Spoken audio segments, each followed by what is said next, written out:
বন্ধুরা এই একুরিয়ামে আমি আমার কিছু গাপি ফ্রাই এবং মলি মাছ রেখেছি। তো একুরিয়ামটা একটু ঘেমে গেছে, তাই আমি কাপড় দিয়ে মুছে নিলাম এটাকে।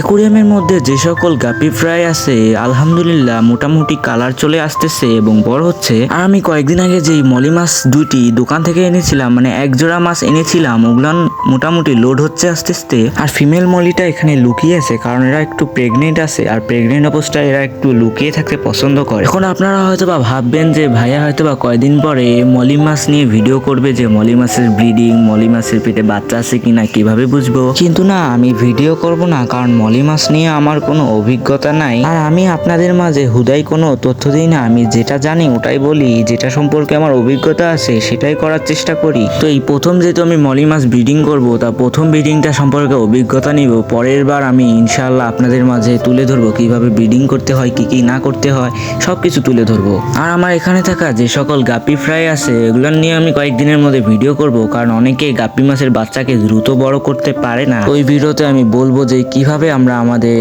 গাপি ফ্রাইকে দ্রুত বড় করব। তো ওই ভিডিওটা দেখতে আমার পাশে থাকবেন সকলেই। আর আমি আমার এই ট্যাঙ্কের মধ্যে কিছু হর্নট, কোবাম্বা এবং কিছু প্লান্ট দিয়ে রেখে দিছি, কারণ মলি মাছ যখন তখন যদি বাচ্চা দেয় তাহলে বাচ্চাগুলোকে খেতে পারবে না। আর এখানে আমার গোরামি মাছ বা দেশি খোলসা যে মাছটা আছে এটার ফিমেলটাকে এখানে আলাদা করে রাখছি, কারণ মেল ফিমেল একসাথে রাখলে ওরা ওই ট্যাঙ্কের মধ্যে আপনা আপনি ব্রিড করে নিবে, তখন আমরা ডিমগুলোকে ফার্টিলাইজ করতে পারবো না। আর আমার যেহেতু ট্যাঙ্ক অল্প, তাই আমি একে আলাদা রাখার মতো কোনো জায়গাও পাইনি, এজন্য এই ট্যাঙ্কের মধ্যেই ছোট একটি গ্লাসের বোতলের ভিতরেই রাখছি।